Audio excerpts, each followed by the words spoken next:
Hello there guys, and welcome back to Reborn with Michael Watson. Today I want to talk about suggestion, the power of suggestion, how your wonderful mind works, and why you need to know this if you are a serious manifester and creator in your life, okay? Before I do that, please do like, share and subscribe and comment down below if you find the video helpful. I had a comment on this saying, why do you ask that in the first 10 seconds? Well, I'm asking you now to watch the video and then take that action if you like it. Thank you. That's why I say it now, because I'll forget at the end. Also, please join my free Facebook group, The Healing Circle, where we help each other to heal. I answer questions, put on extra content on there. That's linked in the description. Okay then, let's go guys. So, we have a wonderful mind, and I want to talk to you about the deeper workings of the mind. Now, this is truly inspired by Joseph Murphy, even Joe Dispenza, and these other wonderful teachers.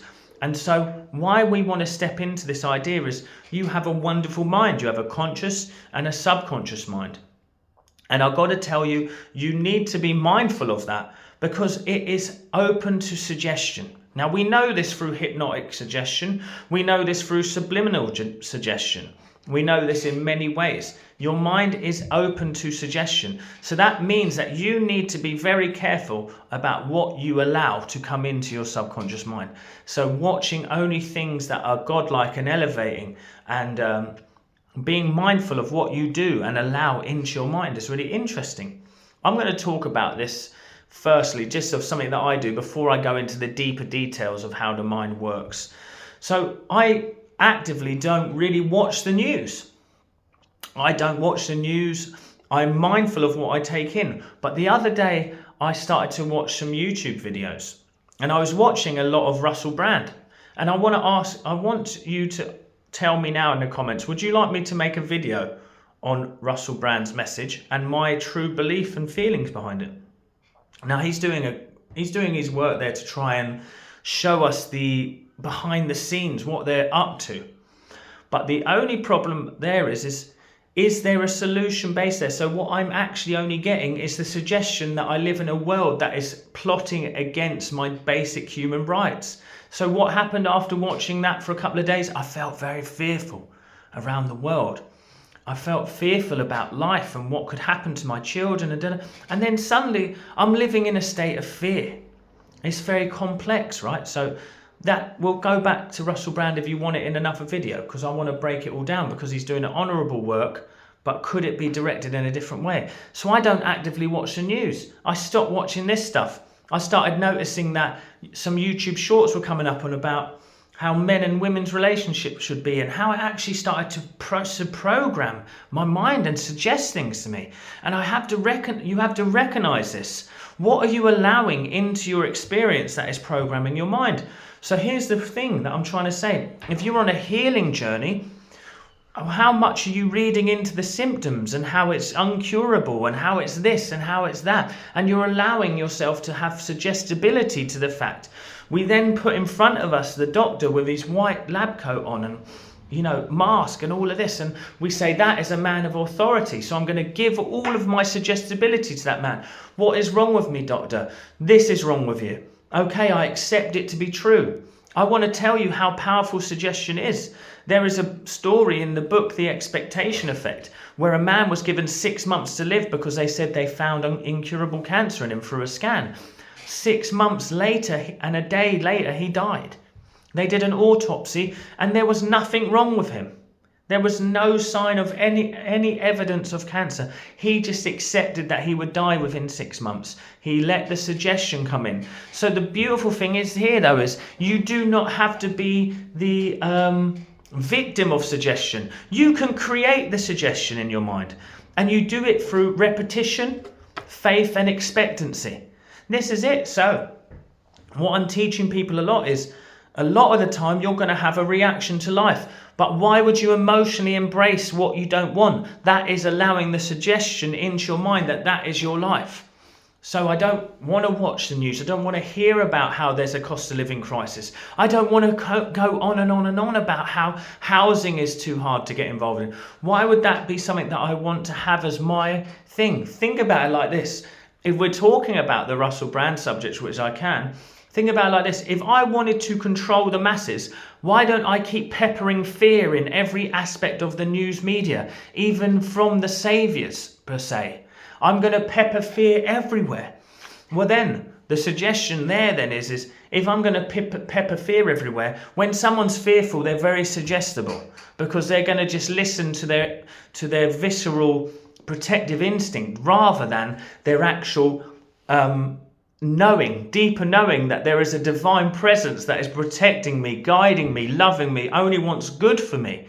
So now I'm only going to allow the suggestion of good into my life. That I have a wonderful community of like-minded people that want to learn how to create, manifest, love, laugh, have joy, live life to the full. You see, the thing is if you do not do this and you're constantly living in the expectancy of a problem, what is going to happen? That problem intensifies. Where awareness goes, so does our energy. So if I keep looking at the problem or the sneakiness or the bad, how life is so sneaky and against me, I'm going to have a problem.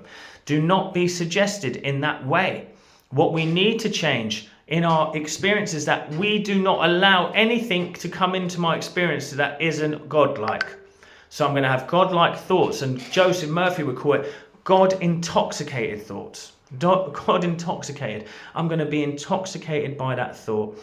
So I'm like, divine peace fills my soul. I'm divinely guided in all of my ways. Infinite peace and harmony resonates through my life to my family and friends and all my followers and loved ones. We're infinitely prospered, infinitely blessed. We only talk of godlike things and the expectancy of the best, because the best always comes and everyone is guided. If there is evil in this world, it is squashed with effortless ease without us having to lift a finger, because if God be with me, who can be against me? I am whole, healthy and well. I am the one. I am a part of the divine. I know only good comes to me and lies before me. I'm divinely guided on a path of bliss, to the wonderful expectancy and joy of the best that only comes into my life. These are the things that I want to jump into my mind. These are the things that I want to go into your mind. These are the things that you must only allow. So if you are someone who is searching through YouTube and the algorithm is seeing that you're noticing things that bring you fear, it's going to give you more fear. What are you going to do then? You're going to get more fearful. If you get more fearful, you're going to start to embody the fear. If you embody the fear, you're going to start to project it into your life. Once you project it into your life, you're going to see more things to be fearful of. This is why you must be careful about the knowledge that you're accepting into your mind. Be careful of what is going on in your life and make the choices to love and respect yourself and only suggest good, godlike things into your life. I hope that makes sense. So one thing that I want to chuck out to you though, just to give you the concept here, the conscious mind is the gateway to your subconscious. It is the gateway that goes through. So then it gives you a block there where you get to decide what the suggestion may be. You see, your subconscious mind doesn't know if you're joking. It doesn't know if you're having a laugh. It doesn't know if you don't want it. It just says, okay, I accept it. So if you can then go, okay, so in front of me right now I have a health issue. In front of me right now I have a monetary issue. But I'm not going to emotionally embrace that and accept that suggestion. I'm going to decide to release that suggestion. And I'm going to turn away from it. I'm going to release all the fear from me by just observing it. And then I relax and it releases. From there, I am going to make the suggestion because my mind is at peace now and my conscious mind is starting to open the gate when I'm at peace. It opens the gate when you're at fear and at peace. But obviously, if you're at fear, it means that only the thoughts of fear can come through. But when you're at peace, godlike, peaceful thoughts and suggestions can come through. So we claim effortlessly and boldly, I'm divinely guided, protected, loved in all ways. My life is ever growing into wonderful, beautiful futures that I get to experience now. I accept it now. This you know to be true, don't you? So if you love this video, if you're going to watch it again to let this suggestion go into your mind, like, share and subscribe, comment down below, and I'll see you at the next one, guys.